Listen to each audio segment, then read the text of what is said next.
Hey yo, what's up? It's your guy Kimanzi 001 na kama tulivyoahidi 2026 tumewaletea podcast kuhakikisha kwamba tuna encourage na tuna inspire wengi kupitia life journey ya viongozi kadhaa na a role model ambao kwa njia moja nyingine tunawafuatilia. Unaulizaga huyu jamaa ametrend sana, ama huyu jamaa amefanikiwa kwa hiki na hiki, ni nini imemuinspire ama challenge anapitia gani, amefanikiwa aje, itakuwa tunawaletea na pia watakuwa wanatupea siri. Na tumekubaliana 2026 tumekubaliana kwamba tunajua, tusha approve, tushakatik kwamba siri ni God.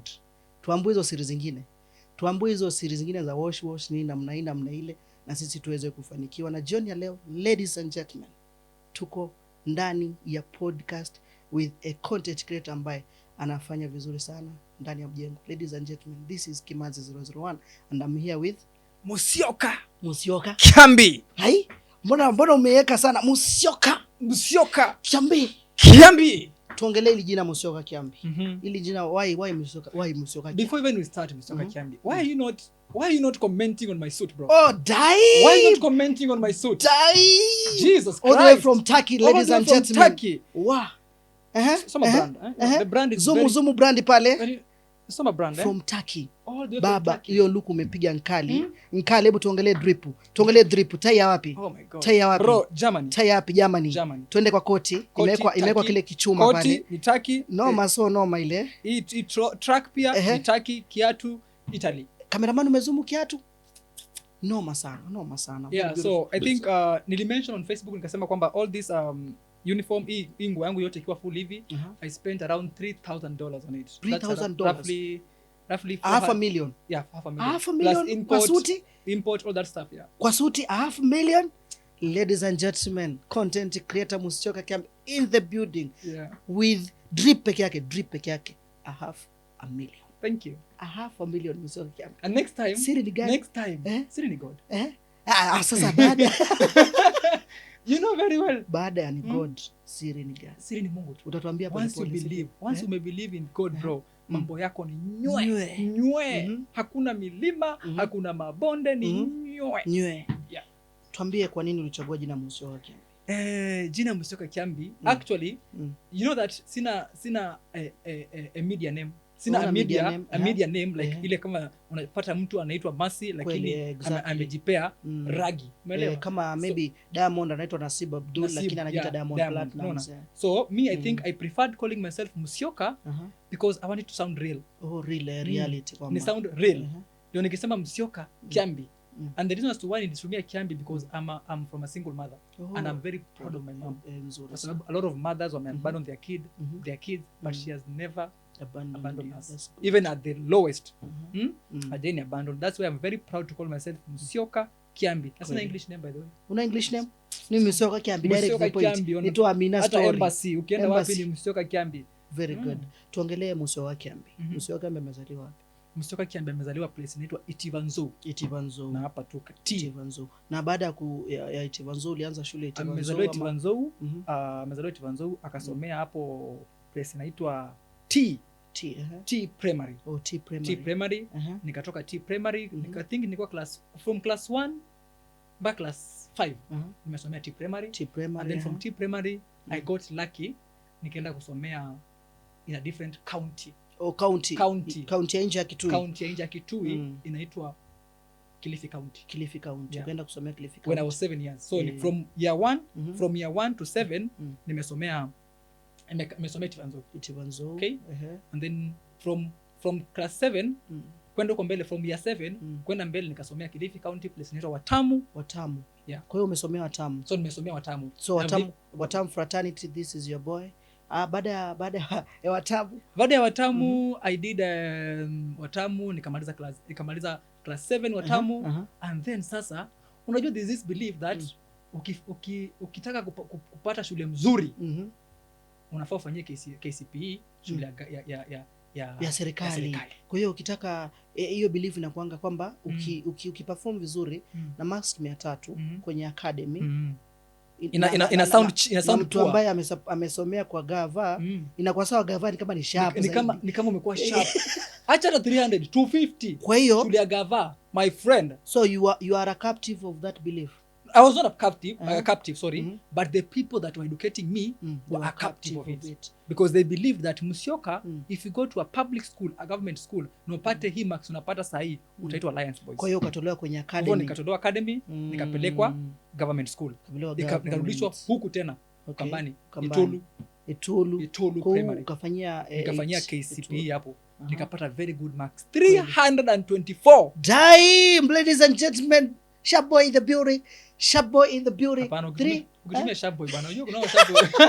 With Sharp Boy ndo ina trend. Unajua mtu tu akiwa na pesa sahihi, akimaliza ni God anasema Sharp Boy ama Sharp Guy. Exactly. Kwa hiyo baada ya kupata 300 ukaenda kwenye high school. Nikapata 324 marks. So that time my mom amemove Ukasi, maana mama ameolewa Ukasi. So tukamove in Ukasi. Then I was enrolled in Itivanzo Secondary. Okay, Itivanzo Secondary. And then unajua maisha ni ngumu by the way. Let me tell you, kama wewe ni mtoto wa single mother na mko wengi, unajua kuna single mothers zinatoa wawili. Okay. But single mother when you have 5 kids, maisha ni ngumu. Kweli, single mother na watoto watano. Single mother with 5 kids, life must be very hard. Kweli. Unaelewa? And then unapata your grandpa and grandma hawana ule uwezo wa kusomesha because they also have kids that they are educating. So nikaenda form 1 na form 2 Itivanzo Secondary. Okay, so form 1 nikasoma vizuri. Form 2 ndio kilemea. Okay. School fees ikaanza kuwa shida. Form 2 school fees ikakuwa shida. Form 2 term 1 school fees a very big problem. Pole. Unajaribu unaenda hivi, si kwa advance by the way. Ulikuwa sharp. Sharp boy. God of only God knows bro. Kwa hiyo form 2 ulikuwa sharp lakini ikakuwa school fees tatizo. Mwalimu alikuwa anakuja hivi na memorize the whole book, geography yote full, lakini fee ikakuwa tatizo. My friend. Sasa baada ya changamoto ya fee pale nikaona hapa kuna kitu hapa. Then I just nikaona let me just be a man. Being a man kwamba ukaendelea kusoma mpaka form 4. Hapana. Being a man gani? Ni kuchukua kamfuko ile kaki. Unajua kaki? Kala kaki kamfuko ile unaweka mizigo yako, you pack and you go home. Ukaenda nyumbani. Nikaenda nyumbani. Pole sana. Walikuwekea ile sound. Ile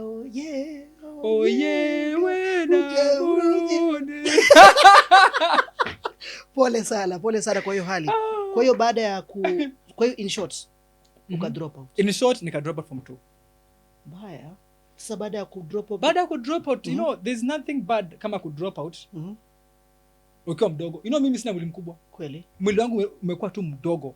Okay. Sijai kuwa na mwili mkubwa. So hata ukienda mahali kuuliza kazi wanakuambia wewe rudi shule. Nobody is going to employ you. Kweli. Unaelewa? So the first job nilipata ni kwa hoteli. Hiyo time nikipata hoteli sasa tusha moving from ukaanza kwenye hotel. Tumeenda Ukasi. Sasa baada ya shule kugoma kwa sababu ya fees, fee ndio ilikuwa tatizo. Baada ya fee kugoma ukaanza hotel. Nikaenda hotel sasa. Ya hotel. That period sasa my mama ameenda kwenye alikuwa ameoleka sasa Ukasi. Umeelewa? So nimeenda kuajiriwa Ukasi kwa hoteli ya mzee mwingine hapo Ukasi. Alikuwa amefungua kabuchari hapo. Nimeenda nimeajiriwa hapo. How did it feel kwamba uko kwenye hotel na wenzako wanaenda shule? How was the feeling? Me, I think I'm a very good adapter. I'm adapter. I'm not that kind of person that ana lose in ambitions. Ama chenye anataka kuwa in future ama kufocus. Mimi ni yule mtu iki happen isha happen. I don't give a damn. Unaelewa? And then niko na ile mindset ya kwamba I wanna be rich. I wanna be powerful. You know, mindset ya kuwa rich ni ya kitambo. Sijawahi penda maskini. Sijawahi penda maskini. Shindwa maskini. Kwa hiyo baada ya kufanya kwenye hotel ndo ulianza maybe content creation ama labda uliendelea na biashara? There's a very long story before nianze content creation. Because that time nikifanya hoteli sikuwa na smartphone. Uko na simu. Sikuwa na smartphone, umeelewa? So nikifanya hoteli hapo nilikuwa natumia katulilo. Ile ukipigwa na dia kweli. Ile ukifungua hivi na mkono unashikana mkono. Ile ilikuwa na kanyoka katika kucheza. Exactly, ile kanyoka. Games exactly. Sasa nilikuwa natumia simu. So nikaajiriwa kwa hiyo mzee kwa hiyo hoteli yake. Hata iku last 2 months. Okay. Akaniajiri mwezi wa kwanza tukafanya kazi. Mwezi wa kwanza mwisho mwezi kufika mzee akaniambia masufuria yamepotea. Sasa akaanza kusema wewe ndio umepoteza masufuria. Akaanza kusema mimi nimepoteza masufuria. Umeelewa? Nikatoka. Sikulipo hiyo mwezi mzima. I think naekwatie ule. So baada ya kukosa kuendelea na shule ukaanza biashara ambayo haukulipwa mwisho wa mwezi sikulipwa. Okay. And it's a very, acha nikwambie one thing. Huyo ni mtu wa nyumbani alifanyia hivyo. A very close person. Alikuconnect biashara. Si ati biashara ni yake. The butchery ilikuwa ni yake. Mtu wa nyumbani. Mtu wa nyumbani, hata kama sio nyumbani but a very close person to nyumbani. So ukaenda kulipwa kukula. Nikaenda kulipwa chakula. Hiyo kukula ulikuwa unakula peke yake. Ulikuwa unakula atinakula, sorry. Hii mambo ya simu tu. So hiyo kukula nilikuwa nakula, nilikuwa ended up kulipwa hiyo. So naekwatia hiyo. Hiyo ni mbaya sana. Mbaya sana. Sasa baada ya kutoka kwenye kwa family business, kwa sababu hiyo ni biashara ya mwana familia, na alienda kukosa kukulipa. Next from there nikapata kazi nyingine hapo kwa Kisiagi kama uongo. There's this Kisiagi steamer, my friend. Ilikuwa introduced. Ilikuwa imeanza kuja huku side ya kwetu. Posho Mill. So nikapata kazi nzuri hapo. I was employed hapo, nikafunzwa kazi and I was doing good. Let me tell you. Maisha yangu ikachange automatic. Ukaanza kuglow. Nikaanza kuglow, my friend. Nilikuwa naenda zile saloon na pigwa look na salon baba. Ndio hizo nashikwa kidogo. Kidogo nakuwa vizuri. Nilikuwa maisha yakabadilika because unapata nimejua kazi and then boss anakuachia kazi, anaenda kwa branch nyingine. So I was managing the whole Kamuongo branch. So I was the manager, I was the boss. Kamuongo branch. Posho Mill. Rasmi. So nilikuwa nafanya kazi hapo. Kweli. Nilifanya kazi hapo almost a year. Nilifanya kazi hapo. Nilikuwa na kutengeneza unga, na kutengeneza mdokoi. Okay. At the same time nilikuwa nafanya nini tena? Nasiaga tu hii mawele. I was the one doing everything, actually. Vizuri sana. Baada ya Kamuongo. Kamuongo was good. Kamuongo was good, my friend. Nilikuwa tuongelee kuna story ambayo tunaona kwenye mtandao, tukifuatilia kwenye pale Facebook, sababu mashabiki wangu wanakujua zaidi. Niliona wakisema ulikuwa bodaboda. You answer bodaboda. Yeah, tutafika hapo. Ukafika kwa bodaboda. The story is long. Kwa Posho Mill sasa. Kwa Posho Mill. Tuendelee baada ya Posho Mill tukaendelea. Unajua shida hapo uko kwenye hustle baada ya niko hustle. Na wenzako kwa shule. Yeah, I'm still hustling, bro. I'm still. Sasa Posho Mill, what happened ni kwamba nilijaribia mwenyewe. Hapo siwezi kudanganya ati boss alinifuta. Okay. Au nilishikwa na tamaa. Unapata kwamba mtu anakuletea gunia 10 za mahindi, anataka asiagiwe. Unatoa 5 pale, kilo 5 pale, unatoa 5 pale, unatoa 5 pale. Unafungua wholesale yako. Unakuwa na kilo unga 20 kgs. Uja piga jasho hiyo unga. Kweli. So every weekend nikianza kwenda nyumbani, I go home carrying bana, mama anakuta chakula. Nimebeba 20 kgs of unga ya sima, 10 kgs of mdokoi, 10 kgs of like. Sasa ndo boss akagundua ama si boss, customer akaanza kulaumu. Na mwana yete ngunia chako itato neno kamoze ngozima ngwezi abe kilo chako miongo yana hata miongo hata itato kama na kada kwa ngengo itaruya itoka kiche tukakuliche mu nyenjika kia bingo mikakia mama nyando mwanete nokule boss alikuwa ndo Meshak. Nokule Meshak kwete ngunia chako mondai na vinata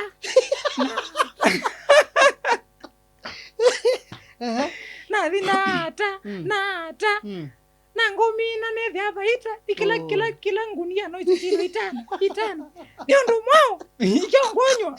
Ukajaribia. Nikajaribia. Na wakati wewe unaenda nyumbani na unga, wakati mimi am going home niko na unga, niko na ndoaje mahindi, niko na hustle because I was feeling proud of myself. Manake niko na tu pesa because si wanalipa pesa mingi actually. Nilikuwa nalipa only 200 shillings. Okay. Hiyo kazi yote 200 shillings. But sasa unajua sasa ukianza per day maneli wewe na leuka na utana leu si lazima leu unaangea bue. Na dhia kilo 10 ngoza yana yake.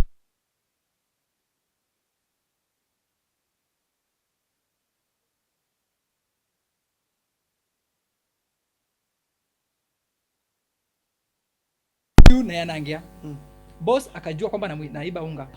Nikafutwa kazi. Pole. Nikafutwa kazi, then hiyo time juu nilikuwa nimeanza kupata pesa, nikachukua simu yangu ya kwanza. Hii ni Onrei ya Safaricom. Ni Onrei nakumbuka. Ile ya 20 bob. Ni Onrei ya Safaricom. 500 kwa Safaricom. Wanakupatia. Sasa na wewe tangu qualify.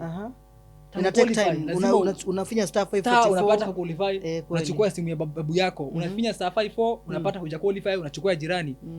Nika qualify hiyo nikaendea simu ya 500. So I used to use that phone. Lakini I think God has always had me on his side. Siwezi kulaumu. Siwezi mlaumu because I believe your time nilianza kupost on Facebook na nilikuwa I've been bright actually. Nilianza kupost on Facebook nikaangukia mzungu. Facebook. Facebook ni app mzuri sana. Ukaangukia mzungu Facebook. Facebook ni app mzuri sana. Nilikuwa na post on Facebook my life na post my mom na post our lifestyle venye tunateseka. Nikapata mzungu huko. Akanambia, "Musyoka, you know what? I want to help you. I want to help you. I want to change your life. I want to change your life, make it good." We, nikisikia good najua we. Mwenye hapa kuna mazuri hapa. Nikapata mazuri pale. Nikapata mazuri pale. So, nikakuwa tunaongea, tunapiga story, very interactive. Mimi ni very interactive person. But mimi sikwangi boring person. Okay. One thing about me, sikwangi a boring person. Nikamuelezea shida za kwetu. Unaona, akiniambia nimtumie picha ya kwetu, naenda kule kwa Manzo. Unajua Manzo? Si mtu kwetu kulikuwa kuna kanyumba kazuri hapo. Sasa nikimuonesha kanyumba kakona simiti. Kakona simiti hapa. Hautaokota. Na kuna kioki na mboi ile. Ilikuwa hata pesa nzio. Naenda kwenye kuliacho, watu walihama. Kwenye watu walihama. Unapigia hapo. Napigia picha hapo sasa. Namwambia I sleep here. Here is where I sleep. Here. Kwa hiyo kwenye online ukaanza online pale ukapata mzungu, mkaanza kuongea. Akaniambia I want to support you. Unajua naye mzungu aliona kwamba amepata African boy. I want to support you. Ni nini ukifanyiwa? Hivi mzungu wa kiume wa kike? Wa kike. Akajua hapa nimepata African boy. So akaniuliza nini naweza kusaidia kwa maisha yako nikufanyia? Na mimi nilikuwa napenda pikipiki Kimanzi. Nilikuwa napenda pikipiki. Zikaingo. Sasa mzungu akakuuliza nikufanyie nini? Sasa mimi hiyo time pia sikuwa najua bei ya pikipiki. Nilikuwa najua tu ukiwa na 30,000 ukienda kwa watu credit wanakupea nini? Wanakupea pikipiki ya kulipa. Akaniuliza how much is a pikipiki? Nikamwambia 30,000. Mimi sijui. Badala useme 100k. Sijui nitajulia wapi na mimi. Ukasema 30. Nilisema 30,000. When you go there is pikipiki is you say 30 is come home is a black bike. You are good to go. You're good to go. Maana naingwa that. Nikatumia 30,000 kwa PayPal. Kweli? Ka withdraw PayPal vizuri 30,000 my friend. Hizo pesa nilikaa nazo kwa mfuko nikizicount kila siku. That was ilikuwa mwaka gani ambapo? Mimi siwezi kumbuka mwaka. I think it was 2022, 2021. So 2022 you are 30,000 richer. Yeah.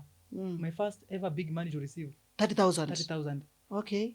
Hiyo pesa nilikaa nayo kwa mfuko siku nyingi. Kwa hiyo ukufikiria kuchukua bodaboda? Nilifikiria. So nikakaa nayo kwa mfuko 3 days na ringa nayo na flex nayo na account na piga mapicha nayo naenda naipanga hapo kwa kifua. Naipanga hapo kama kifua hivi napiga picha nayo. Naweka hapa kwa shoulder. Napiga picha nayo. Hizo ni pesa. Ni pesa 30,000 bro. We, kwa hiyo pesa. 2020. We. So after that nikaenda nikachukua my mom nikamwambia mom nataka pikipiki. Tukakuja hapa Mwingi. Tukachukua Skygo ya black KMG whatever sikumbuki. Skygo ilikuwa pesa ngapi? Tulipeana hiyo time ilikuwa Skygo unapeana 20,000 shillings. 20,000. Unapewa Skygo ya kulipia pole pole.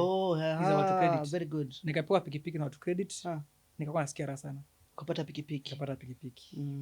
Nikaanza kupiga nao kazi bodaboda hapa tu kazi bodaboda ukasi. Sasa ukarudi ukasi baada ya kutoka. Sasa nishapiga nimetoka kama muongo nimekuja ukasi nimeanza kupiga bodaboda pale. Hapo ulikuwa ushaanza rasmi content creation? Bado sijaanza content creation. Ilikuwa tu ile ya kawaida kupata mzungu. Pole.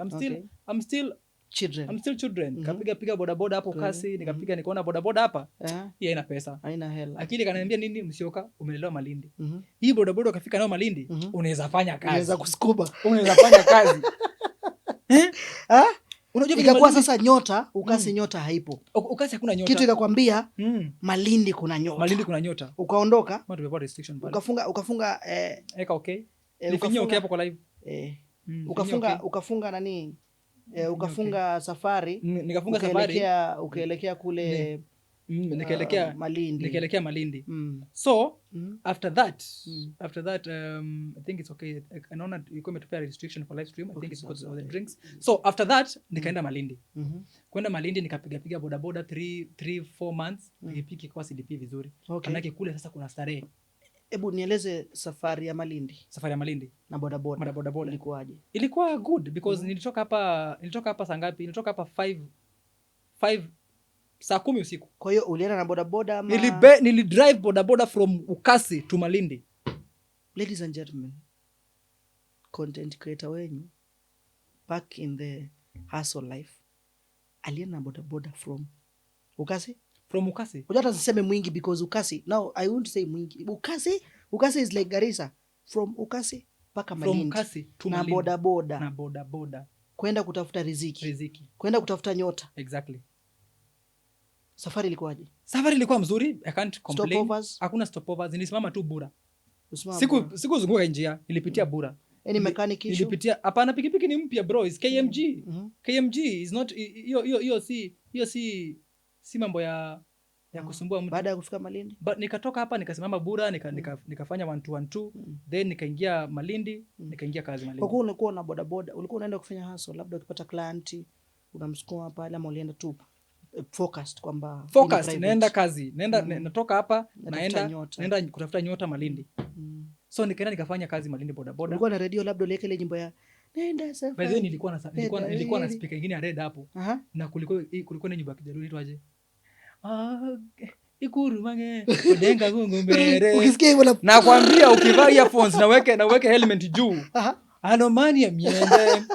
How my friend. Hiyo pikipiki unaishika mpaka mwisho. Baada ya kufika Malindi? Nikafika Malindi nikapata ka single room hapo ilikuwa nalipa 1500. Single room 1500. So you started your life with a single room. Nikaanza life hapo Malindi ukaanza maisha mapya. Nikapiga kazi but unfortunately sasa ndio ile pikipiki kwa silipi vizuri. Ilikuwa ulipi vizuri my friend. Alafu to make matters worse pikipiki nimechukua under my mother's name. Ulichukua kwa jina la mama? Mimi sikuwa na idea time. Unaona? So pikipiki nimechukua kwa jina ya mamangu na silipi. Kweli. Na wakinipigia simu nafanya nini? Nakata. Unakata nawaambia kombali. So no. Kweli. By the way, what made me nitoke Ukasi, nilikuwa hakuna kazi. Nilikuwa nataka kujificha. Nilivunja traka. Nilikuwa nataka kujificha nisilipe pikipiki. So it was a hack kwamba unavunja traka. Nikivunja traka niende Malindi pikipiki utaipatikana. My friend. Nipigiwa simu zikakuwa mingi. Nilipigiwa simu from nyumbani. Kwa mchoka ngwadi we. Akwela kipikipiki. Kule mota yene motai. Ladies and gentlemen, all the way from Ukasi to Malindi only kutafuta maisha na pikipiki ambayo ilikuwa ya kulipa mdogo. Ladies and gentlemen, imetolewa truck. Ameenda Malindi. Anadhani hatapatikana. Guess what? Na yuno kuliai, no kule mchokai. Mota yene wotai. Nyani kibande nido bwe bionundo a mota yene. Ladies and gentlemen, Musyoka akiambi in Malindi. Mama anapiga simu. Na kwanza ni serious, manake sasa ako hapo alikuwa anauzia matunda hapo Ukasi hapo market, anauza mananasi hapo. Wamekuja wameshika hizo mananasi. Sasa mananasi za 500 wamebeba zote. Na wamemshika yeye. Tunanati tuni teta bano itotwa. Na bika ngoma waita nundu wa mota yene no tunga kana nika nyapendi nye.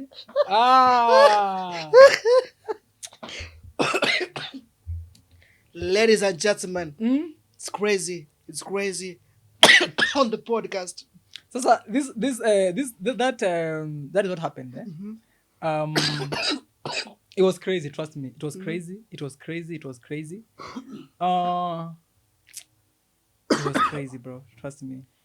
Ladies and gentlemen. Actually, naisema ina funny way but inauma sana. Inauma. Actually, I'm not laughing because it's funny. I'm laughing because it's funny. Inauma. Look. It's funny, bro. It's funny. Your parent calls you to ask you about the boda. Biashara yake watermelon zake zimeenda. Si watermelon na mananasi. Nimemboza ya mananasi ende. Nimemboza ya Mchoka. Mbana ngema itamako na wana wako nyengobwe ukatubia tena ungamuta ile bitoke. Hey God, kwa sababu maambia hii kama wewe tano ndo akiviviana. So ladies and gentlemen, basically all the way from Ukasi ameenda Malindi kutafuta maisha. Lakini kwa bahati mbaya makapigiwa simu na mamake baada ya mamake kufuatiliwa kuhusiana na pikipiki. It was a very challenging. Baada ya hapo sasa kuendaje? Baada ya hapo sasa karudi nikarudisha pikipiki wenyewe because walimshika wakamkuwa nampeleka polisi hapo kwa station mpaka pikipiki irudi because pikipiki iko under her name, so there's no way that watatoka hapo bila pikipiki na wamemshika mwenye pikipiki.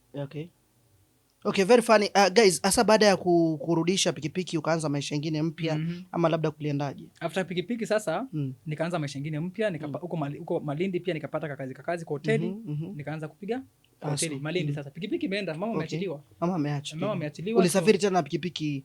No, pikipiki nimerudisha kwa ofisi kwa watu kuna ofisi mpaka Malindi ukairudisha kwa Malindi. Nikarudisha uka clear Malindi na ukaendelea maisha Malindi. So nikawapea pikipiki yao. Bado nakaa kwa nyumba ya 1500. Bado nakaa nyumba ya 1500. Nikawapea pikipiki yao na nikaanza maisha Malindi kwa hoteli. Nikafanya kazi tu. Kafanya kazi. Sasa hiyo time nafanya kazi, ujue sasa hii time nilikuwa niko na pikipiki pia nime advance. I'm not using that Neon Ray anymore. I'm using another phone, Samsung Galaxy A24. Ulikuwa na Samsung by then? No, after pikipiki sasa because I'm not paying, nilikuwa sikuwa nalipa pikipiki, nilikuwa nakula ile pesa. Yenye napata. So nika advance nikaacha kutumia Neon Ray, nikakuwa natumia Samsung Galaxy A24. Labda mtu anaweza kuwa anauliza baada ya kurudisha pikipiki ulipata deposit yako ulirudishiwa ama? There's no way. Mwanzo unadaiwa over 60k in arrears. Unafuata kuweka ndani. Ulirudisha assets tu unarudisha tu asset ya wenyewe. Baada ya hotel life baada ya hotel life sasa nikapiga kazi hapo. Nikapiga kazi nikapata around 12,000 in savings in like 3 months. Ukasave 12,000 in savings. Nikarudi nyumbani sasa because maisha imeanza kuwa ngumu, alafu ni hotel. Unajua hotel inakuwa na kazi mingi sana. Kweli. Kuosha mavyombo, sijui nani, customer amekuja hapo amelewa, amekumwagia supu, mwingine ametoka. A lot of stress. Nikaacha hiyo kazi, nikarudi nyumbani. So kurudi nyumbani sasa that's when I started making my first TikTok video. Baada ya kufutwa kazi uliondoka? Niliuza all my stuff, nilikuwa na mattress nikauza, nikarudi tena nyumbani. Sasa baada ya kutafuta nyota ya Malindi kupitia biashara ya bodaboda na hiyo hotel ikashindikana kuuza vitu vya nyumba, ukarudi ukasi kwa mama. Nikarudi kwa mama tena. Baada ya kurudi ukasi ukaanza maisha ya content creation. Nikaanza content, sasa nimeanza content, nimeanza kupost TikTok. Sina followers hiyo time, I think 0 followers. So nikaanza kupost my first video ya Masekete. So hii nyimbo ilikuwa inaitwaje? Nyimbo ya kwanza ukapost Masekete ambayo ulianza nayo content creation. Hata kama ninakulilia leo usikubali nilie tena. Ilikuwa Masekete? Hiyo ndio ya kwanza? Yesu nduketi kile ni dhine. My first song. Your first song to do ya TikTok. Hiyo nyimbo ikaenda viral. Ikaenda viral. Nikaona hiyo nyimbo imeenda viral. Sasa nilikuwa naifanya kila siku. Asubuhi nikiamka nafanya song 5. Hiyo challenge moja. Nafanya hiyo challenge. Kwa hiyo ili tukue tumeenda vizuri, kilichofanya ukaanza content creation na ukaipenda zaidi ni kwamba hii video ya Masekete ilienda vizuri.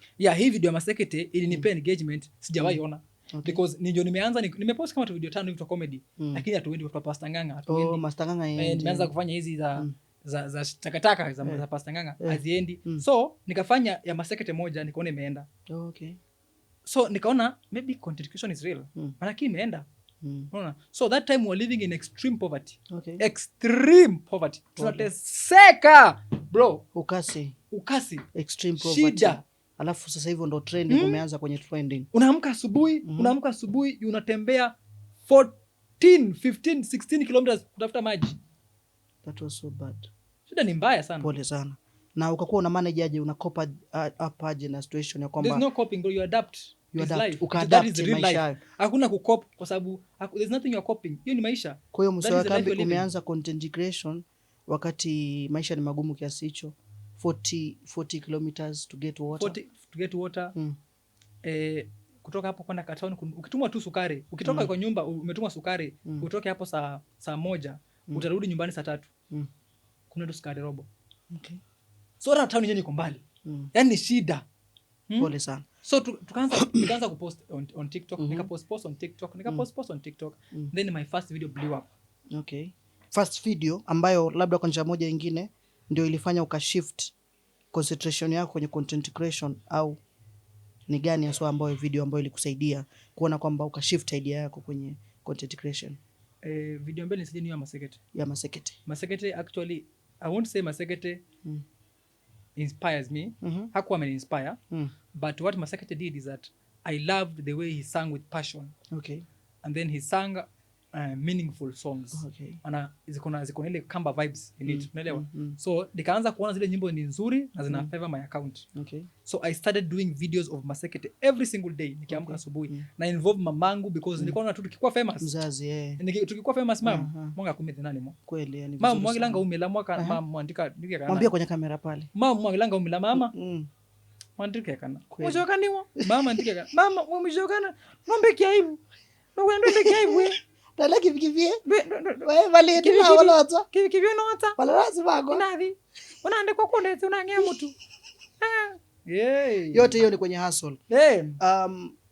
Ladies and gentlemen, tulikuwa tunapata background story ya Musyoka Wakembe kwa sababu kwa njia moja nyingine mtu amefika alipofika kwa challenge kadhaa na pia amefika pale kwa uvumilivu mkubwa sana. Musyoka Wakembe, let's get into inspiration yako kwenye content creation. Yeah. Kwanza tuongelee content creation kwenye engo ya kwamba kuna type nyingi za content creation. Yeah. How many type of contents do you do? Like content type ngapi unazozifanya kufikia hapo? The content nilikuwa nafanya kitambo, nilikuwa nafanya lip syncing. Lip syncing. Yeah, lip syncing. Lip syncing ni ile nyimbo imetoka, unaanza lip sync. Okay. Unaanza kuising after. You're not the creator, but unaanza kuipigia debe. Kama ni nyimbo ya Masekete imetoka nzuri, unaanza kuipigia debe. Ile kuna kitambo nilikuwa nafanya hivyo. Unaimba ni kama sasa hata ni yako. Ni yako. Yaani umecram. But hiyo time sasa I started doing what we call actual comedy. Nikaanza kutafuta the most controversial content creation, ziko viral, nafanya. Okay. Nikaanza kutafuta something that is going to be more of engagement, traffic, na itakuwa ina like nimestick into that. Okay. So ukiangalia my account I don't do a lot of lip singing. Niliacha kufanya lip singing. Lip singing uliacha. So nafanya the most controversial and the most viral clips zinaenda viral, na zikaa chini na scriptia venye nitazi act and then I act. So it's like I'm acting. I'm doing the what do you call it? The role of an acting person. Okay, so na act. Unaelewa? Na act the videos. So okay. Yeah. Kwenye creativity ya kufanya hizi content. Ni njia gani ambayo unatumia sana ambayo inakuwa so creative that unaona kwamba inaenda vizuri zaidi? The creative way you use. Kwa sababu kuna mtu anaweza kuwa yuko pale anauliza hii kiambia ka videos yake hata. Okay. Anafanyanga hii video amefanya aje, which is the creative way you use to do the video. Kwa sababu kwa njia moja nyingine unapataka kwamba kuna mtu ameanza video yake lakini umeona amefinya. Nyinyi mnafanyanga aje inakuwa imeanza tayari ishaanza ama imeanza pali interesting, inaanza na kitu interesting yaanza na wewe umefinya screen. So I think most people think that ku record video ni kuchukua na kuingia kwa app na ku record video. No. Lazima ukae chini, you script the kind of thing, the kind of don't just mwanzo na script. Unasema hii video nitafanya aje? Hii video ni ya Masekete. Na kuyangotola. So hiyo ngotola utafanya aje, utatwist aje ikae tofauti. Umeelewa? Sio venye ameifanya pia yeye unataka kuimitate. Kweli. Ngotola, do it a different way. Kweli. Ilanga usini. Ilanga usini. Ifanye in a different way, kai ni ilanga usini, lakini your acting is not the same as the creator. So you must have your own unique ways of presenting yourself. Once umejipresent yourself in a different way, people will love you the way you are. Umeelewa? So mimi watu walinikubali content yangu iko hivi, wakanikubali na wakaipenda. Kweli. And since to date natafutanga, even if hata kama si post sana, I do maybe 2 or 3 posts in a day. Kweli. But najua they are going to bring in people wakuja wa interact, wapende hiyo content. Mtu ametoka kazini amechoka, akikuja pale akiangalia yeye anasema wow. Akikiana sana ananimekia my day. Creativity way ni kwamba ukue unique kwa njia moja. Yeah, ukue unique in your own way. Ladies and gentlemen, wale ambao ni content creators, advice of the day ni kwamba ukiwa pale nyumbani unafanya content yako, make it unique. Umesema either ni kutola kwa hiyo tofauti. Exactly. Kwenye content nadhani kuna wale ambao unaangalia kwamba nafanya hii content ni encourage mtu fulani.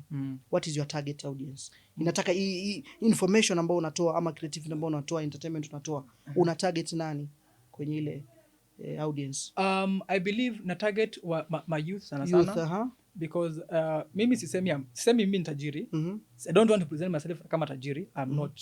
Okay. But target yangu ni target my youth wenye wanataka pia kupata kitu in the form of content creation. Okay. Yeah. Kwa hiyo kwenye target audience unawa encourage ili waweze kupata kitu. Ni vizuri sana hapa kwa kupata kitu. Naomba tuongelee best platform na ni gani ambayo ni better kwenye kupata kitu ambako unataka audience yako wapate. Nataka mwanzo ni wa advice. Kitu ya kwanza ni kwamba content inalipa, but it pays in a very different way. Not that unakuja unaingia hivi ushalipwa. No, presentation yako pia itakulipa. Unaelewa? Ukikuja ukipost your videos on TikTok na zikuwa ni za all about matusi, all about kugombana na watu, you won't go anywhere. Kweli. So lazima uko unique in your own way, you build the audience. Ukibuild audience, kweli, then content will pay you. Umeelewa? Sana sasa nimeona kwamba wameanza kumonetize Facebook. Facebook imeanza kumonetize. So ukikuwa na huge following pale Facebook, they'll pay you. They'll pay you for good content. So I advise them to use Facebook in a good way. Wasitafute fame in the wrong way, manake at the end of the day haitawasaidia. Hizi content ambazo unafanya, challenge gani ambazo unapitia, na kwenye hiyo challenge ni solution gani ama umepikwaje hiyo challenge? What do you call now? Challenge ambayo unapitia kwenye content creation. Matusi. Watu mabaya sana. So matusi, how do you handle matusi? Usomangi comments. Usomi comments. Hiyo comment ya matusi unafunga macho. Hata sisomi kabisa. My sister is the one who does that work of replying comments. Yeah. Can somebody please aende swipe your camera, your simu yangu before. Just hapo. Swipe mpaka ishikane hapo vizuri. No, make sure imeshikana vizuri. Sawa. Yeah. So kwenye content creation umesema toshane hapo kwa hiyo gap itoshane. Hiyo gap ingia hapo katikati. Yeah. Pole pole tu mpaka ingiane hapo katikati. Using the arrow below there. No, mpaka ingia kwa box. Achilia.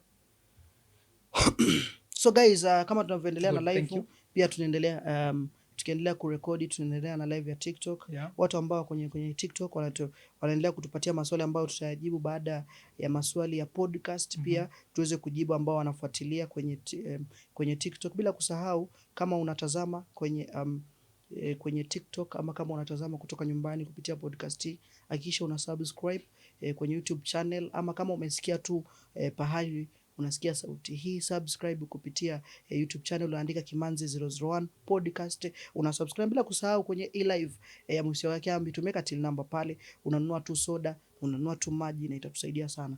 Tuingie kwenye content creation. Umesema kwamba challenge matusi. Umesema una overcome kwa kukosa kusoma. Any other challenge labda? Any other challenge? I think financially.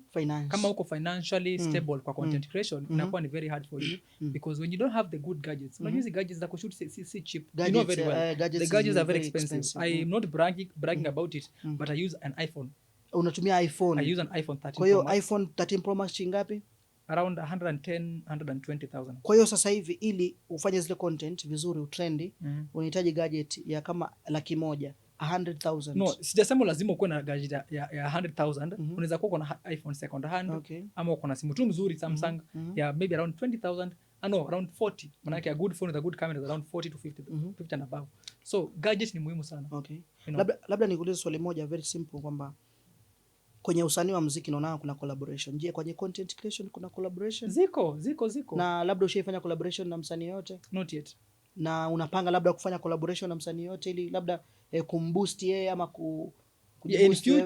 in future yes, but I believe that the reason as why sijafanya collaboration na anybody is because they don't appreciate.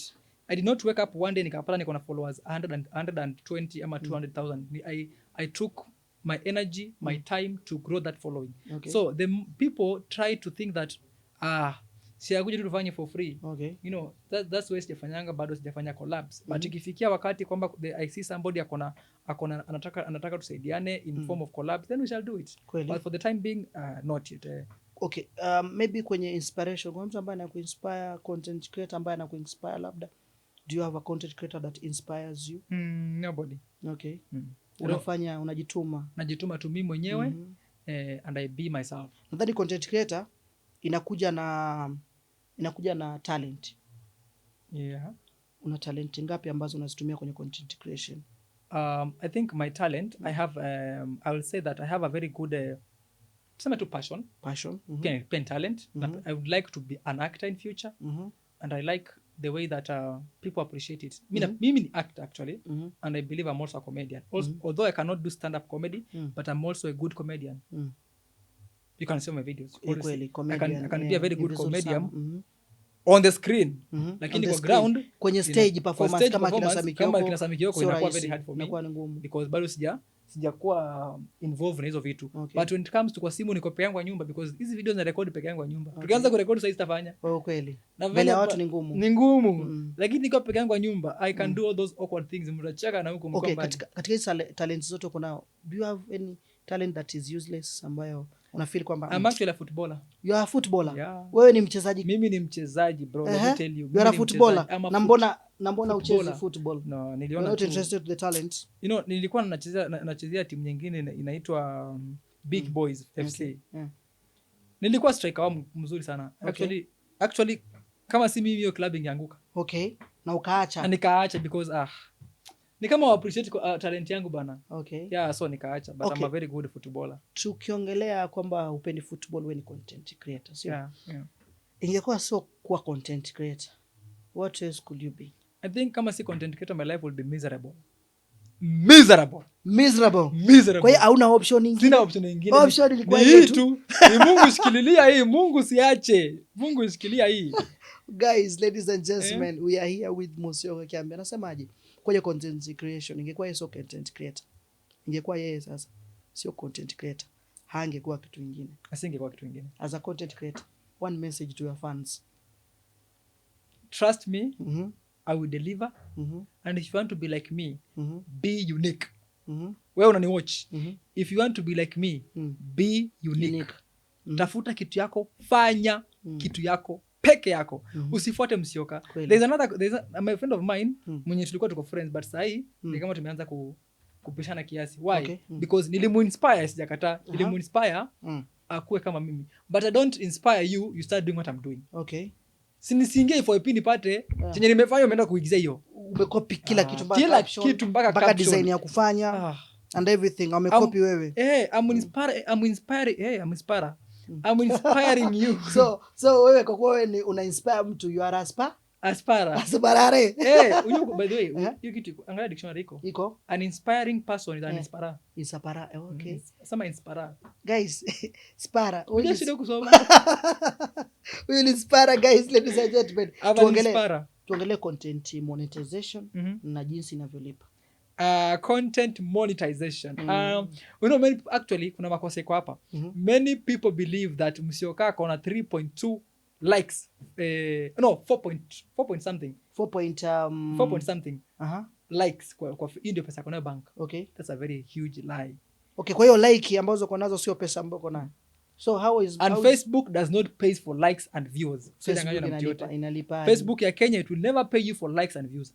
Kuna siku itakulipa. Inalipa aje? The only way utakuja kulipwa na TikTok, sorry not Facebook, TikTok is upate brand iseme Musyoka Kiambi, wewe ni mzuri sana, kwa content poa sana. Si tu market shop yetu. Mama Musyoka, si unimarket hizi book za wanaume. Mama Musyoka hizo, kama hizo ndo zinalipa. But if you expect that one day ukuje upate TikTok imekulipa, bro. That's a lie, brain. Kwenye hao maisha yote kwamba umekuwa content creator, umepitia challenge nyingi kwa background life, huko kwenye content creation, unafanya vizuri kufikia hapo, kwa njia moja umepewa advice nyingi. Which is the best advice ambayo ushaipewa na labda nani alikupatia? The best advice nimepewa ni gani sasa? I'll say ni ile kuambia tu achana na negativity. Focus on yourself. Put the negativity aside. Maana kuna time, there's a time, I won't lie to you, there was a time I almost gave up in life. In posting. You know, there's a time that nilikuwa niko so much down, like people are just pressuring me to some easy vitu za online. Nani alikuwa advice hivyo? A very good friend of mine anaitwa Boniface. Boniface alikuwa Boniface alishauri kijana wetu kwamba focus na umefocus. Acha negativity. Focus on yourself. Maisha ni ngumu. People will want you to uanguke chini.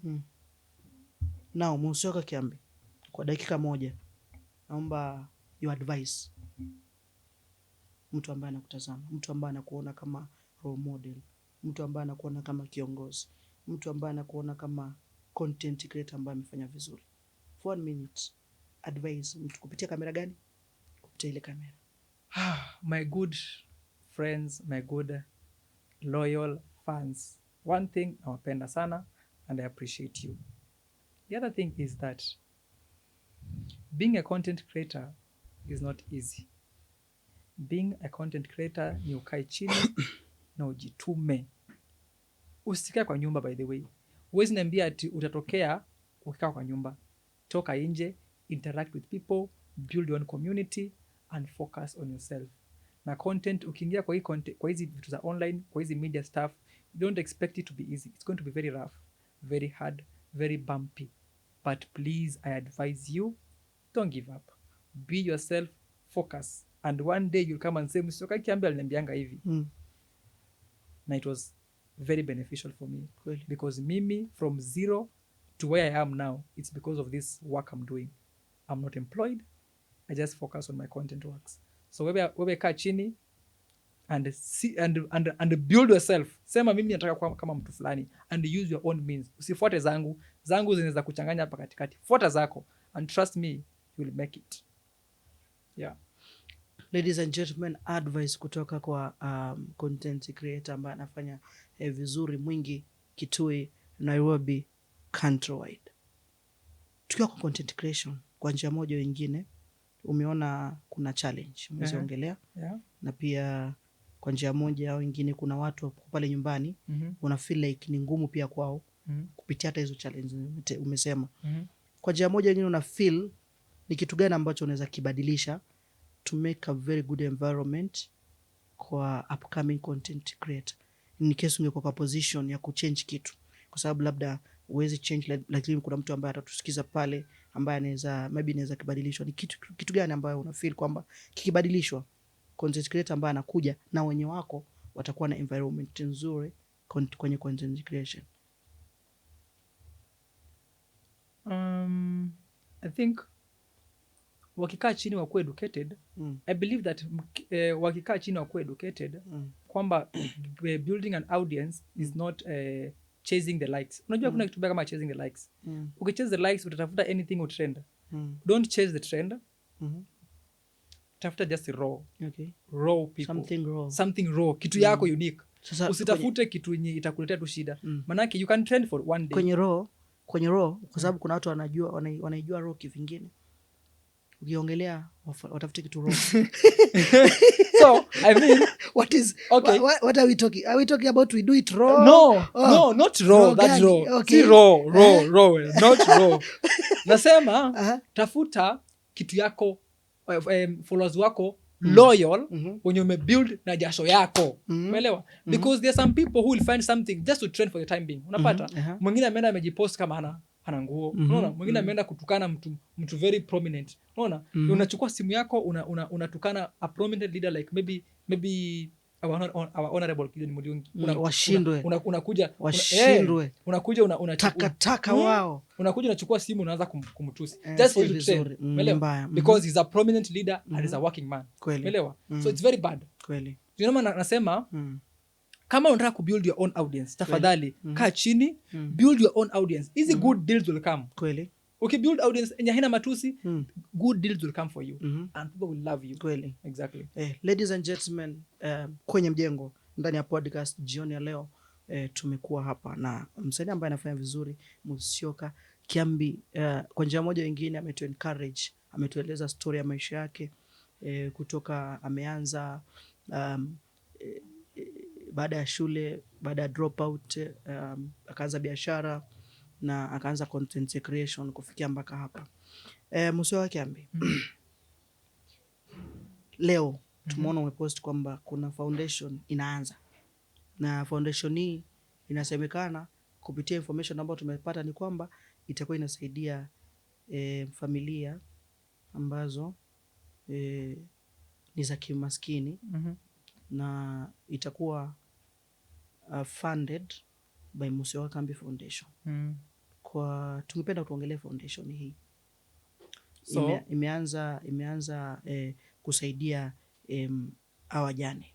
Itakuwa ina operate, kwa sababu kuna mtu ako pale nyumbani anahisi kwamba anahitaji kupata ile support. Yeah.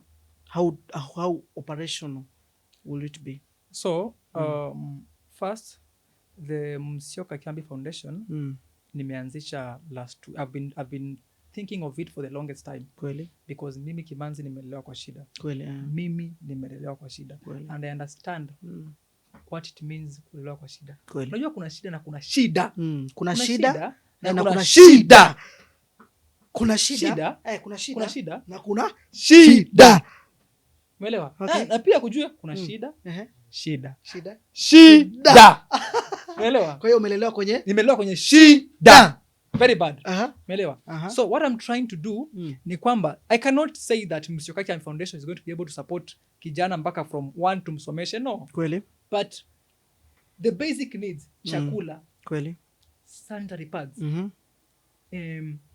hizi nguo, hizi small things, basic needs za watoto ni muhimu sana. Kweli. Walai. Manake hakuna kitu mbaya kama kulala na njaa. Mtoto mdogo hakuna kitu mbaya kama kulala na njaa. Ni mbaya sana. And you know, many people online, actually what online, by the way, online people, some of them are very bad. Umeelewa? The moment I posted that thing that Musyoka Kiambi anaanzisha foundation, nimepata some very positive people. Wengine ambao wamekuja DM yangu ananiambia, Musyoka, you know what, ukianza ni DM, I will chip in with maybe 2,000, I'll chip in with 3,000. Na wengine pia wamesema nini? Wizi imeanza. Kweli. Mwingine ameanza amesema mwanzo shibisha familia yako. Kwa hiyo wewe umechagua, umeelewa, kwenda na positive part of it. Positive part of it. Manake for the first time Musyoka Kiambi amefungua comment section. Napata mwingine anasema ati saidia watu wa kwenyu. No, it can't happen like that. Umeelewa? Mimi nimeelewa na shida. Kama watu wa kwetu walikuwa wanaona zile shida napitia, mbona wako chip in kweli kunisaidia? Umeelewa? I'm not chipping in to help my relatives. I am chipping in to help the community. The community. Umeelewa? And mimi sija post nikasema Musyoka Kiambi inaanza na doi till tuma pesa. Kweli. Umesema Musyoka Kiambi inaanza na my funding. Mimi najifundia Musyoka Kiambi for the time being. For the time being. In future when they see that this thing is real, they will fund. But for the time being Musyoka Kiambi amechukua 50,000 ameweka kando, amesema hii it is for Musyoka Kiambi Foundation. Kweli.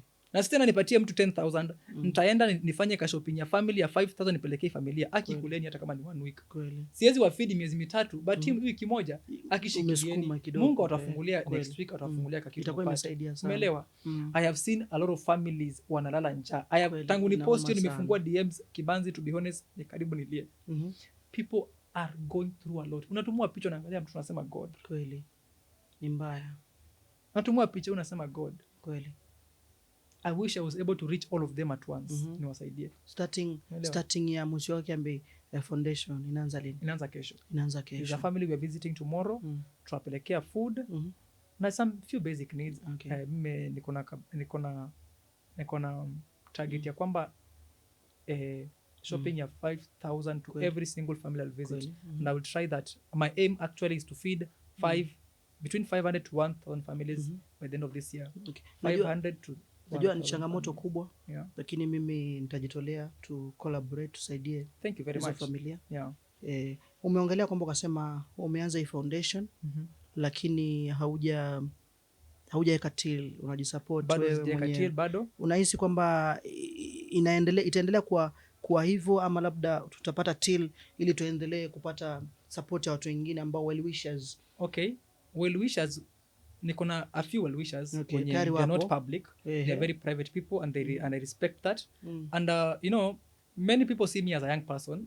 So most of them they think that kijana mdogo anatuambia nini. That's the problem. Kijana mdogo anatuambia nini? Maybe anataka kukula pesa, but I thank God mimi mwenyewe I'm actually comfortable in my life. My life si mbaya vile. Even you people know that my life si mbaya vile. Vizuri. Suti bro, this is look ya maana kabisa. So, si brag but from my Turkey. Life, from Turkey. More bragging but my life si mbaya vile. Umeelewa? Mimi my aim ni kusupport the families na ni wafeed na nitakuwa nafanya hivyo every Saturday. Hata it is not political, it is going to be everywhere. Inaweza kuwa leo tuko Mwingi, kesho tuko Kirinyaga, kesho tuko Nakuru, kesho tuko Kilifi. It's going to be over all over. Country. It is not political. It is not funded by any political politicians. Umeelewa? So I believe that in the next few days I'll start nitaanza kupost a chill number once wameona kwamba imefanyika. Because wezi anza foundation na siku ya kwanza unaanza wekea to till. It's gonna sound awkward. Umeelewa? So mimi mwenyewe nimekwambia nimeweka ka 50,000. Nimesema hii nimeset aside. Unajua 50,000 naweza lisha familia ngapi before nikitil? Ni nyingi. No, ni families mingi sana, around 20 families. Ukisema ni kila family 5. Unanunua na nili chakula unapeleka. Chakula sipeleki any family pesa. Sipeleki any family pesa. Chakula. Money is very evil. Tunakula pamoja na wao. No, hatukuli pamoja. Tukienda kula pamoja tutakuwa tumekula. Ni kama wageni wanakujanga, mgeni anakutembelea amekuja na mkate. Na lazima muipike mkunywe chai mkulie mkate. Tuongelee ama kwa njia moja nyingine tuwape option well wishers ambao wanataka kujiunga. Guys, to all my followers, to all my beautiful people that have supported Musyoka Kiambi himself mpaka mahali amefika, because my lifestyle, my life has been funded by your love. I'm launching this foundation not for myself, not for my family, not for my relatives. I'm launching this foundation as a young person, 24 years old. Haters wanasema nataka kukula pesa yao, and the people who are seeing me from where I started know that mimi mali nimefika sahi, I am not in a position kukula pesa ya foundation. Umeelewa? The foundation I'm launching inaanza kesho, na already tuko na budget ya 10,000 ya kesho to the first family. Tayari iko tayari. So kwamba si ati na ngoja, hapana. Niko na 5 nilikuwa nimetenga na nimepata 5 from some very beautiful people. And a shout out to Abel ako USA. Shout out to Abel by the way. Abel ako USA. Thank you very much. Ametutumia 5,000. Akasema Musyoka Kiambi, the first family unaenda kwa visit, wanulie kaunga, kwa support na mafuta na anything else that they need. So thank you so much for seeing that in me, that watu mnanipenda. Na my haters na advice, continue hating. Mtashangaa kuona the Musyoka Foundation imejenga mpaka ofisi. Itakuwa nzuri kweli. Imekuwa mpaka kitu unaweza somesha mtoto from 1 mpaka afike university in future. Because nakwambia kweli, starting ukiwa mdogo is the most important thing. Kama unangojea politician akuje nyumbani akuletee chakula, you have a long way to go. Umeelewa? Sisi ndio tuko sahi. The youth ndio tuko. If you don't make this decision sahi, who's going to help us? Kweli, sisi ndio tuko. So, kwa heshima kubwa sana, tumetumia wakati huu kumshukuru bwana Abel. Anaitwa Abel kutoka USA. Abel from the USA. Abel from USA. Support Musyoka Kiambi na kickstart ya 5,000 kuhakikisha kwamba Musyoka Kiambi Foundation inaanza rasmi kesho Jumamosi ya tarehe 14 kama sijakosea, 14. Kwa heshima kubwa sana tunashukuru sana. Way to go. Verification ya kwamba it's a needy family itakuwa inafanywaje? Kwa sababu ukisema kwamba tunapelekea needy, mtu mwingine atatafuta needy environment. Asembe oe ujaga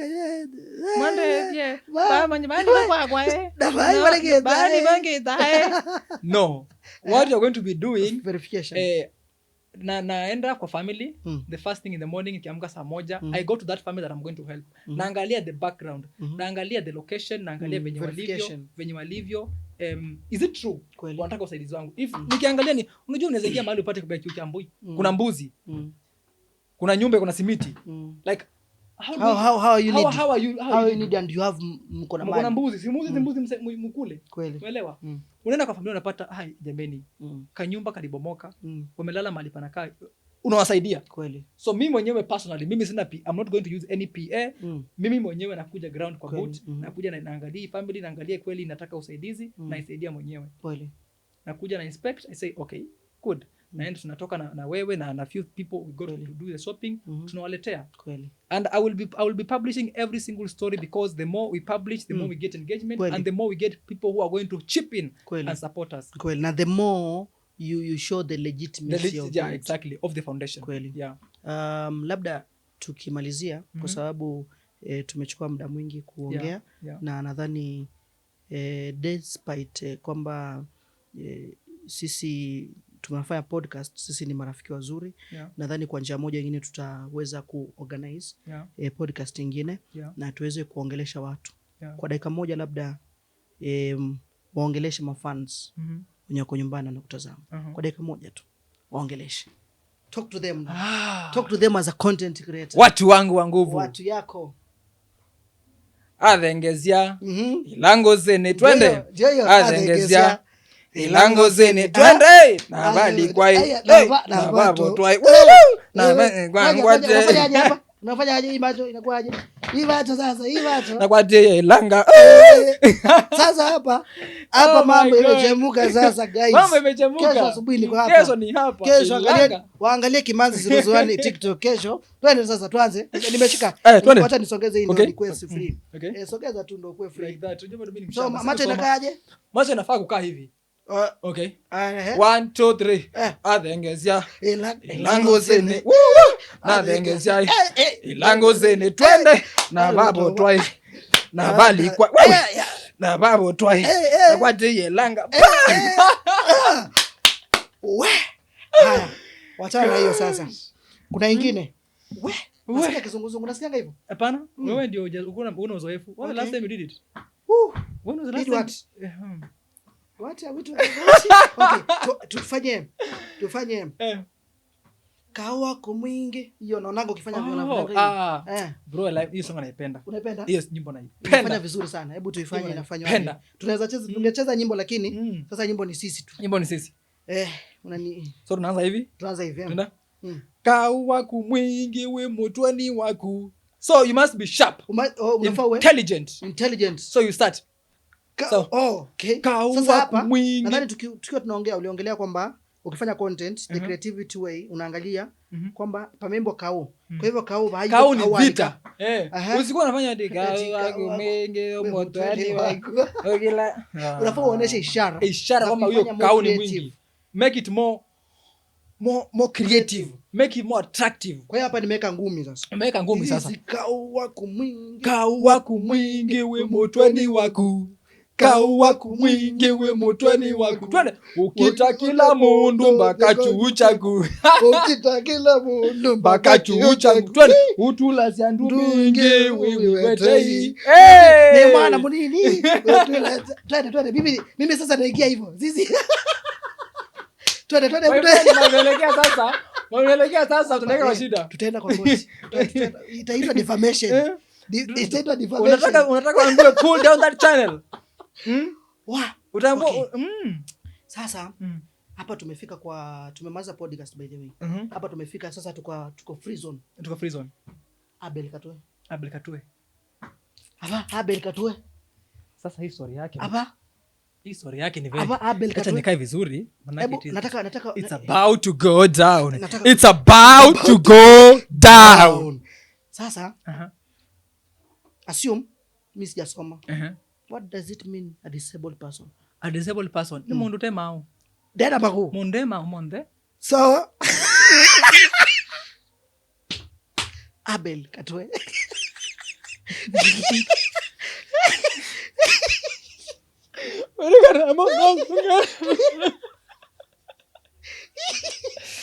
Mazee si funny. Ati uigege wati Abel Katue je. Ilikuwa aje sasa? Wewe mbaya mukamba muno. Wakamba. By the way, honestly. Mtu alitoka huko alikuwa ana hang out na Tina Clara Malisa. Let me tell you. Alikuwa ana hang out na Joan. Let me tell you. Anaweza acha Joan ende. Let me tell you. Ni mbaya. Ni mbaya at the same time. Atucheki ati ni funny. It's not funny. Ni mbaya sana. And it is allegedly. Okay. There's no evidence. It is allegedly. So hakuna evidence kama alifanya kitendo. Habai. Unataka kuniambia Orange. Polisi ilikuwa inaitwa Orange. Orange. Polisi inaitwa Orange Department of Security. Unataka kuniambia watu allegedly 19 million imeenda hivyo. Sasa hiyo si ni bond. Alikuwa ni bond imekelewa. Kwa hivyo itarudi. Because it is unajua there's one thing you should know that kule USA unakuanga na hizi racism. Umeelewa? Okay. Caleb ni Mkamba na ni black. Mwenye alikuwa anatibu huyo mwenye anasema alifanyiwa ambayo inaweza kuwa ni uongo at the same time. Umeelewa? Ni white. Umeelewa? So inaweza kuwa juu huyu ni white na huyu ni black, inaweza kuwa huyu msichana pia ni racism. Kweli. Umeelewa? So inaweza kuwa alitafuta mbinu ya kwamba huyu Abel amcompensate akamshtaki. Umeelewa? Although the case is very old, ni almost a year ago. Nasikia alikuwa ametafutwa, alipatikana akiwa parking. Yeah. So as long as tunasema ni kesi, but we are just praying to God that ikue ni uongo. Okay. Because I don't believe he can do that. Mimi on my part, I don't believe Abel can do that. Umeelewa? Absolutely I can't believe that. Aya, nataka sasa naelewa kwamba hiyo ni belief yako. Yeah. Naenda tuleke comment section. Abel Katwe. Masi hata comment section. Tuwe direct tulamba kwanza. Tiwe you, ti Kiambi. Guys, ladies and gentlemen, this is not Kiambi. I need it to be so clear. We are saying this is not Kiambi. This is the comment section of Kiambi. Because Kiambi posted akiwa amehuzunika anasema historia ya Abel Butwa ni aje? Na ukiangalia comment section unaona yeah, so okay.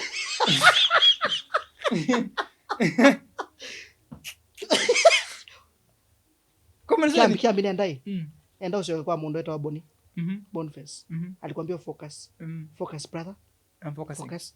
Abel Katwe comment section. Unasema aje? Comment section ni mbaya sana by the way. Usiwaisoma comment section. Machata. Umeuliza historia ya Abel Butwa ni aje? Kuna mmoja alisema aneleka wage wewe. Sogeza mic tafadhali. Naona itilafu ya kimitambo kule. Ati alisemaje? Alikuwa msichana by the way, alikuwa mama. Anonieka wage wewe dege. Ladies and gentlemen. Si mimi. Comment section. Si mimi. Comment section. Na mimi sisomi tena. Si mimi na sisomi tena. Anonieka wage wewe. Kwela atie Joali Lovi. Atie Joali Kenya. Si mimi. Maliza vitati na Clara. Ni content ilisema. Ni comment ilisema. But mimi nimekwambia my belief is that man is innocent. Is innocent. Very innocent. Because wewe zinaambia ule jamaa anaweza acha such beautiful ladies. Kuna wasichana wazuri sana Kenya alikuwa nao. Wazuri sana. He is innocent. The more I talk about this thing, itakuwa mbaya. Because some people will wanaenda wakati hiyo clip mali nimesema anonieka wagi wewe. Hiyo tu. Guys, hiyo tu tunarudia tunasema aje? We agree. Hiyo tu part nimesema ni comment unasema. Unasema ni Msioka alisema. Unaona? Anonieka na si mimi nimesema ni comment. Mimi nimesema and I'm shouting it loud. Abel Katwe is innocent unless proven guilty by the court of law and akatazwa bail. Tutaamini arudishwe bail yake, hata bail irudishwe. Sasa yako nje alitoka. So he's innocent. Alafu hii story sasa ya X, eti X ndo amefanya kazi kubwa, amecontribute na bigger way kutoa Abel Mutua ex girlfriend kutoka na ex wife, si ndio? Mimi hizo niliona hizo posts zote zilikuwa zinaendelea. Actually niliona venye wali trash. Kuna huyu wali trash Frank mwenye alikuwa anaongelea story. Sisemi is my good friend but I follow him. Sisemi ni rafiki yangu but Frank na I always follow him. I always follow his content manake for some time alikuwa mtu mzuri. But sasa sielewi how it comes that anapiga mpaka Stella. Sijui kwa nini anapiga Stella na siwezi elewa why. Kweli. But I believe tuseme tu Abel is innocent. Hizo stories zingine ni propaganda. Kweli. Abel ni innocent mpaka tungoje koti amue. Na kwa saa hii propaganda tuachie. Manake pesa ilitoka po contribute money, although mimi siku contribute manake manake na mnonye inatakore. So nashukuru sana kuja kwenye podcast. Kama tumebakisha kitu kwenye comment section utatuambia turudi tena. Ladies and gentlemen, it was Musyoka Kiambi today as our guest. To inspire kupitia life journey yake, ameweza kutuambia challenge ambazo amepitia na tumeweza kuongea mengi. Kama kwa njia moja wengine tumekosea mtu kupitia podcast, tunaomba msamaha. Sisi ni vijana ambao sisi ni vijana ambao tumekuwa inspired na kupitia ile inspiration tumepata kule outside tunaileta nyumbani kwetu. And our home is Mwingi. And we are here Mwingi, growing our town and trying to focus. Sasa hivi I won't specify Musyoka Kiambi alikuwa aende wapi, but basically he choose tuka Mwingi, tuinue Mwingi kuliko kuwa kule kwenye Nairobi ama kuwa amesaidia Nairobi. Ningependa kuchukua fursa hii kwanza kushukuru sana watu ambao wako TikTok. Tutachukua maswali za TikTok kweli? Tuchukue maswali like five questions. Okay. So guys, if you're watching this kama unatazama and you have any just 5 questions, 5 random questions tafadhali we answer them and then we can wind up. Kwa wale ambao walikuwa wameuliza swali na alikuwa tujajibu, wanaweza uliza they can ask a question for again. only 5 minutes. Yeah. Kwa hiyo dakika 5 wenye wako TikTok, tunashukuru sana kwa kufuatilia kwenye live. Bado tuna record na tutakuwa tunaongelea comment zenyu, itakuwa tuna pack credit ambayo atauliza swali pia na Musyoka Kambi yako hapa ili kujibu. Kwa hiyo sasa hivi kama ulikuwa umeuliza before ili tupite swali, tafadhali uliza sasa hivi, Musyoka Kambi yako hapa kujibu. Kwa wale ambao wanaulizanga huyu jamaa mambo ya sijui single nini, hapa sasa live kabisa tutakuwa tunajibu. Na bila kusahau nimeomba msamaha kwa niaba ya podcast yetu kwa njia moja au nyingine kama tumevuka mpaka, tunaomba msamaha sana. Sisi ni vijana ambao tunakuwa, sisi ni vijana ambao tumekuwa inspired, sisi ni vijana ambao tunataka kuinspire wengine, na sisi ni vijana ambao tunataka tutoke kwa block, na kwa njia moja nyingine tunataka kwa haya maisha ambao tuko hai tufanye kitu tofauti behind the cameras. Bila kusahau tukingoja maswali pale kwenye TikTok, bila kusahau behind the cameras tupo na kijana anaitwa Josh Creative akiwa na mwenzake anaitwa Johnny. Hawa wamehakikisha kwamba kwa njia moja nyingine behind the cameras, kamera zetu zote 3 zinafanya vizuri simultaneously, na wako hapa kuhakikisha kwamba hii video inakufikia ikiwa imepangika vizuri. Ile kiambia alifanya hivi utaiona sasa hiyo instantly. Wanaitwa Josh Creatives, wanakuletea event zote, wanakufanyia event zote, ukiwa na wedding, ukiwa na baby shower, ukitaka indoor photos zile ambazo mnaekanga mnaficha nipples, wapo hapo kuhakikisha kwa njia moja nyingine wanakupatia huduma nzuri. Mimi binafsi nakuaga MC, na pia kwa njia moja nyingine mimi ni mpango ya IT pale. Ukiwa na event yako unaniita, tunakuja tunasukuma hapa na pale, na Mungu atatusaidia. In the meantime, comment za pale TikTok, Musyoka uko na bibi kweli?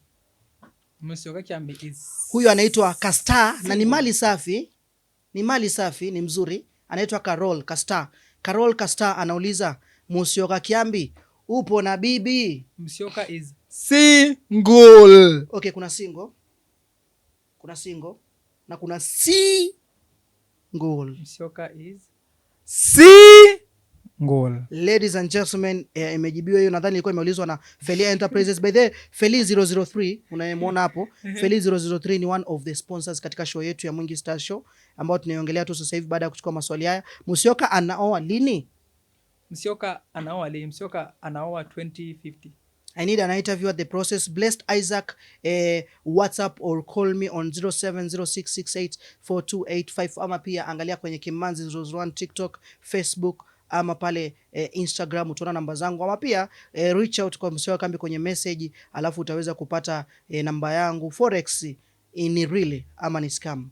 Forex is real. Swali limeulizwa na Mile SK official. Forex is real when you have the necessary lessons ama guidance.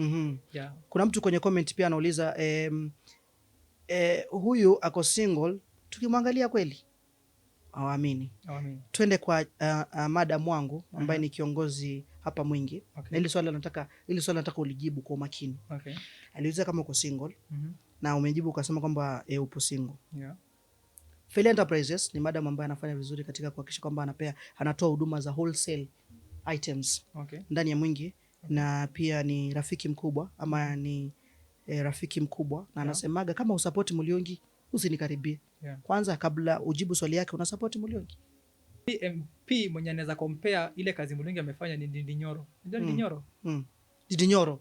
Ndio the only MP anaweza jaribu kukaribia ile kazi Muliongi amefanya. Kweli Muliongi ni mtenda kazi. Umeelewa? Is the only MP kweli mwenye anaweza karibia. Hajamfikia bado. Mtu wa maana kabisa Gideon Muliongi. Hajamfikia. But Ndindi Nyoro ndio the only MP najua anaweza karibia ile kazi. Ndindi Nyoro ndo anaweza karibia Muliongi kwenye development ya Mwingi Central. Amefanya vitu vya maana kabisa. Is the only MP that anaweza karibia. Na kitu moja nikwambia, ame-extend kazi zake. Kama ni barabara, akifika kwenye mpaka wa Mwingi North anaipeleka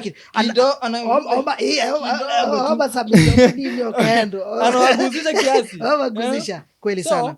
Everybody knows that. Felia Enterprises anauliza, how old are you? I'm 24 years old. 24 years old. 24 years old. Tafadhali nifinyie hiyo simu hapo. Finya hapo simu. Anasema yuko 24 years old. Musyoka Kambi, ulianza content mwaka gani? Kwa haraka tu. Content imeanza 2023. Yeah. Hizo online huwa zinalipa aje? Briefly. Online zinalipa aje? Na pia uongelee TikTok pia. Dihibab ameuliza TikTok huwa inakulipa how much? TikTok tunamalizia online nalipa vizuri, nalipa through engagement. Facebook, the more you post the more you earn. YouTube pia the more you post the more you earn. Facebook, TikTok uingie live upate pato nyota ama gifters wa kusupport. Kweli. Tunashukuru sana. Ladies and gentlemen, ningependa kuchukua fursa hii kuwakumbusha kwamba hii ni podcast ambayo imeanza, challenge ni nyingi. Mosho Kambi, tuongelee Mwingi Stars Show. Tarehe 18. Tarehe 18. Mark this date. April. The 18th of April. Historic day. All roads heading to Mwingi town. Watu wote tumewakaribisha. Hebu nipe location. Wamama wote ndani ya Mwingi. Mwingi Resource Center. Hii ni hall ya government. Sasa tuelezee sasa, si Mwingi Resource. Tuelezee ukikuja na Mwingi. Wapi kama Mwingi? Umefika Mwingi sasa. Ukishafika Mwingi, ladies and gentlemen. Ukishafika Mwingi, nakumbuka tumeambia si lazima kuwa Mwingi. Si lazima kuwa Mwingi. If you are a China you come Shiwachi wa Shawa. Unaingia. Sasa wacha wa Chinese tupe barabara. Tumefika Mwingi. Nimefika Mwingi. Ukifika Mwingi. Sasa niko Mwingi, niko hapa Target. No, wapi kama Mwingi? Niko hapa Target. Ukisikia Mwingi Target, nimekuja Target. Sawa. Mwingi CDFNG. Na kama upajui kuna ile picha kubwa pale imewekwa ya kuhakikisha kwamba umemjua ni nani. Exactly. Niwe Simba, niwe Tsunami watu Equity. Exactly. Unachukua barabara hiyo, unateremka kidogo, unaelekea pale Mwingi Boys. Mwingi Boys. Shule ya Mwingi Boys. Pale kuna hall into Mwingi Resource Center. Tutakuwa pale halaiki. Halaiki ya watu. Tunawakaribisha sana. Karibuni sana. Utaperform nini? Nitakuwa hapo. Nitajaribu sana ni perform 2 things. Nitafanyia Ilanga na niwafanyia ile Masekete, and then we will bring a lot of what do you call artists. Na itasaidia sana. So start booking your tickets mapema. Chukua ticket yako, tafuta mpoa, mkuje na yeye. Enjoy. Itakuwa kubwa sana and we will be bringing more videos of this. Nataka tuingie barabara vizuri. Tuingie barabara. You know Kimanzi, there's a problem with you. Kuna shida moja yake. Mimi na matatizo rafiki yangu. Why you slow? Nina matatizo sana. Nini gani? Matatizo ni kwamba bro, tuanzie tu dhoangali mwako. No, nakuuliza why you slow? Tuanzie nikaumia koti. Kimanzi, why you slow? Tuanzie tu dhoangali mwako. Nalo kimbeza. Mangea. Mani wash. How? Ati Mungu anasaidia. Nisha boys. Unaenda pale. Mimi nilienda nikaona gari for 10k. Nikapiga simu kaniambia, sasa kuna mwingine anaitaka. So niweke hiyo 10k saa hii kama uko serious. Saa hii nikamwambia ndio hiyo, nikaeka. Kupiga simu. Hello? Nakumbuka. There's a story nilikuwa Nairobi. The first day I was going to Nairobi, nilipiga simu. Nilikuwa na hunt nyumba online. Nikapiga simu, hello. Nimeona umepost nyumba mzuri hapo, 1 bedroom hapa Karen. Aki nimependa. Akaniambia nakutumia picha WhatsApp, ona, akanitumia picha na video. Nikamwambia aki nimependa. Na ilikuwa ni nzuri, kwa furnish, iko na zile LED light, iko na sijui mnaitaje zile corrugation huko juu. Ukajua hapo umefika. Nimefika Uzunguni. Nikakaa kama nakuja kuview. Niko kwa njia, nimepanda pikipiki kama 20 minutes. Hello. Kuna client yako hapa, anataka nyumba. Sasa lakini nilikuwa umenipigia kwanza. Hebu reserve. Mtu ana reserve na ngapi? Uko na ngapi wewe? Nilikuwa niko na full payment, rent na deposit. Nikuweke ngapi? Eka deposit tu. Ukaosha. Nikampiga ngapi? 22 or 26,000. Nilipiga nyumba ya maji, ya stima na ya lawyer. Na hizo deposit 26 nikamwekea. Nimewekea 26 nakuja. Ukaoshwa. Nikateremka kufika hapo. Ni mbaya. Sharp boys kwenye piga simu. The number you have called has never been registered. Haijawahi kabisa. Please go to Safaricom customer. Ni mbaya. Ladies and gentlemen, mambo ya Sharp Boys ni mingi, lakini tunawaahidi kwamba tutawaletea podcast nyingine, tutaongea zaidi. Leo tulikuwa na Mosho Kambi. Kumbuka, tutakuwa naye mara kwa mara, tutakuwa tuna engage naye kwenye comment section. Tuambie tumekosea wapi kwenye comment section. Tuambie unataka tukuletee nani kwenye comment section. Tuambie unataka tufanyaje. In the meantime, tumekuwa na kinywaji hatuja kunywa. Hii tulikuwa tunasema hii kinywaji bana, naonanga tu wazungu wakieka. Tuweza ichapa moja. Cheers. Moja kavu. Hiyo tukimaliza kamera zinakata. Twende nalo. Thank you for watching guys. Subscribe.